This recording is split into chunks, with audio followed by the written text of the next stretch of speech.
atau kumpulan dan seumpamanya. Dalam zaman sebelum moden dan era teknologi ini, penyebaran fitnah mudah berlaku sama ada melalui siaran televisyen atau radio, khidmat pesanan singkat SMS, email, lawan lawang atau blog dan sebagainya. Penyebaran berita fitnah tersebut berlaku dengan cepat, meluas dan mudah diperoleh tanpa sebarang kewaspadaan untuk menyelidik maklumat yang diterima seterusnya tanpa seakan-akan disampaikan kepada yang lain. Sikap ini amat ditebak oleh Islam. Ini kerana Islam menganjurkan umatnya agar setiap berita yang sampai terutamanya melalui orang yang digolongkan sebagai fasik, iaitu mereka yang tidak mempedulikan perintah Allah SWT tanpa diselidiki terlebih dahulu sebelum disebarkan kepada yang lain. Firman Allah SWT dalam surah Al-Hujurat ayat 6. Ya ayyuhalladzina amanu in ja'akum fasiqun binaba'in fatabayyanu an tusibu qauman bijahalatin fatusbihu ala ma fa'altum nadimiin. Wahai orang yang beriman, jika datang kepadamu kamu seorang fasik membawa sesuatu berita, maka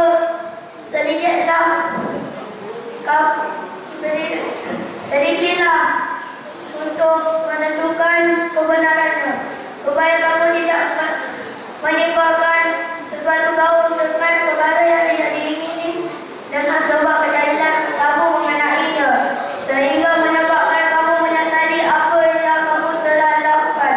Katakan ayat tersebut bagi setiap muslim menghalusi segala berita yang diterima supaya tidak tergabit dalam kancah berita berunsur fitnah. Sebarang berita yang diterima terlebih dahulu perlu dipastikan kebenarannya. Kebijaksanaan dan kewarasan fikiran amat penting digunakan bagi memastikan tidak terpedaya dengan berita untuk fitnah. Budaya menabur fitnah adalah sesuatu yang keji dalam dan amat dibenci oleh Islam, sehingga ianya dikategorikan sebagai dosa besar dalam Islam. Tidak jemaat yang dirahmati Allah, menabur fitnah dengan mengumpat dan sebagainya berlaku sama ada disedari atau tidak, termasuk dalam sikap punya apabila seseorang menyebut atau menceritakan keburukan seseorang yang pertama menyebut nama pelakunya tetapi diketahui oleh orang yang mendengarnya. Penyebar berita biasanya menyebut dengan kabar atau kabar akhir. Bagaimanapun apabila berita tersebut disampaikan daripada seorang ke seorang, diulang-ulangkan maklumat yang perlu sahih itu seolah-olah sudah menjadi fakta dan berita benar. Antara ancaman dan dosa fitnah dan penabur fitnah yang disebutkan oleh Al-Quran dan Al-Sunnah ialah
silau